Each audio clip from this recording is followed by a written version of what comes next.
Hello guys, তো তোমরা কি কখনো আলু পটলের তরকারি আর সাথে মাছের মাথা দিয়ে কোনো তরকারি খেয়েছো? জানি না তোমরা খেয়েছো কি খাওনি, কিন্তু আমি কিন্তু কোনোদিনও খাইনি। কিন্তু তবে আজকে আমি এই তরকারিটা রান্না করব। কী করবো বলো? হঠাৎ করে বাবা বাজার থেকে মাছ নিয়ে এসছে। এবার এমন সময় মাছ নিয়ে এসছে আমার সব কিছু রান্নার জন্য রেডি, বাস আমি উনুনে শুধু রান্নাটা চড়াবো। এবার কী করবো বলো? বাবা এমন সময় নিয়ে এসছে, তো চলো তাড়াতাড়ি করে। মা বললো ওইভাবেই আলু পটলের তরকারির মধ্যেই মাছের মাথাটা ছেড়ে দিতে, তার জন্য মাছের মাথাগুলো আগে ভেজে নিচ্ছি।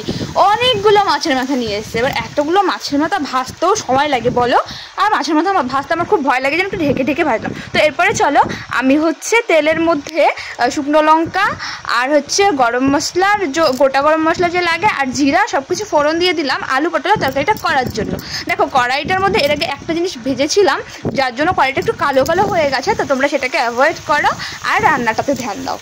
রান্নাটা এবার দেখো আমি পেঁয়াজ কুচিটাও দিয়ে দিলাম। পেঁয়াজ কুচি কিন্তু না দিলে ভালো একটা সেন্ট বেরোবে না, যেটা ওই এলাচের ওপরে দিলে বেশি ভালো সেন্ট আসে। আর আমি কিন্তু দেখো পেঁয়াজ কুচিতে সব সময় একটুখানি লবণ দিয়ে দিই, যাতে করে ভাজাটা তাড়াতাড়ি হয়ে যায়। তারপরে আমি আদা, পেঁয়াজ, রসুন, লঙ্কা, টমেটো পেস্ট যে করে রেখেছিলাম সেই মশলাটা আমি ঢেলে দিলাম। ঢেলে দেওয়ার পরে এটা একটু ভাজাভাজি করে নেবো আর কষিয়ে নেবো হালকা ফ্লেমে। খুব বেশি গ্যাসের আঁচটা বাড়ানো থাকবে না। তারপরে একটু শুকনো লঙ্কার গুঁড়া, একটু হলুদের গুঁড়া, আর আমি কিন্তু ধনিয়ার গুঁড়োটা একটু বেশি খাই, তার জন্য অনেক বেশি দিই, কারণ ওটা আমার খুব বেশি টেস্ট লাগে।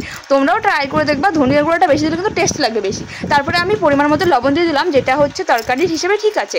আমি একবারে মশলার মধ্যে দিয়ে দিচ্ছি, তোমরা চাইলে পরেও আবার দিতে পারো, বা টেস্ট করে একটু যে লবণ ঠিক আছে কিনা সেই হিসেবে দিতে পারো। তারপরে একটু জল দিয়ে নাড়াচাড়া করে নিচ্ছি, একটু কষাকষি করছি। যখন তেল ছেড়ে দেবে তখন আমি আলু পটলটা ছেড়ে দেবো। আলু পটল কিন্তু আমি আগেই ভেজে নিয়েছি, যেটা তোমরা ভিডিও শুরুতেই দেখতে পেয়েছো। মশলার মধ্যে আলু পটলটা ছেড়ে দেওয়ার পরে একটু ভালো করে কষিয়ে নেব, নাড়াচাড়া করে কষিয়ে নেব। অনবরত তোমরা নাড়াচাড়া করতে থাকবে। যখন একটু দেখবে তেল ছেড়ে দিয়েছে তখন হালকা করে একটু জল দেবে, খুব বেশি কিন্তু না। আর তোমরা যে হিসেবে ঝোল রাখবে সেই হিসেবে কিন্তু পরে ঝোল দেবে, সেটা কিন্তু আগে না। আগে কিন্তু একটু আলু পটলটা কষানোর জন্য জল দেবে, যেটা দিয়ে দেওয়ার পরে ঢাকা দেবে। ঢাকা না খুলে দেখো কি সুন্দর একটা গ্রেভি গ্রেভি ভাব এসছে। তারপরে আমি একবারে ঝোল দিয়ে দিচ্ছি, যাতে করে লাস্টে আর ঝোল দিতে না লাগে। এটা একবারে কিন্তু তরকারিটা শেষের দিকে চলে এসছে। এখন আমি মাছের মাথা দিয়ে দিচ্ছি। দেখো তরকারিতে কিন্তু মাছের মাথাগুলো দিয়ে দিচ্ছি। মাছের মাথাগুলো দিয়ে তরকারি যখন একটু ফুটতে শুরু করবে, একটু তো ফুটাতে হবে অবশ্যই। তো আমি কিন্তু বেশি মাছের মাথা দিইনি, 5টা দিয়েছি, যেহেতু আমাদের বাড়িতে 5 জন লোক, তার জন্য 5টা দিয়েছি।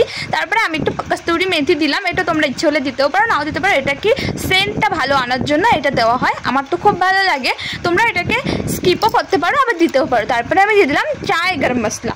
এটা আমার কাছে খুব ভালো লাগে, এমনি গরম মশলার থেকে এই চায় গরম মশলাটা খুব বেশি পছন্দ, এই জন্য আমি এটাই আনতে বলি, এটাই দিই। তোমরা এমনি গরম মশলাটাও দিতে পারো। তারপরে নাড়াচাড়া করে নামিয়ে ফেলবো। দেখো আমার রান্না কমপ্লিট। কেমন লাগলো রান্নাটা একটু কমেন্টে জানিও, আর তোমরা একবার ট্রাই করে দেখো কেমন লাগে। আমার কাছে কিন্তু ভালোই লেগেছে, আমার ফ্যামিলির সবারই ভালো লেগেছে। তোমরা ট্রাই করে দেখো। Bye bye.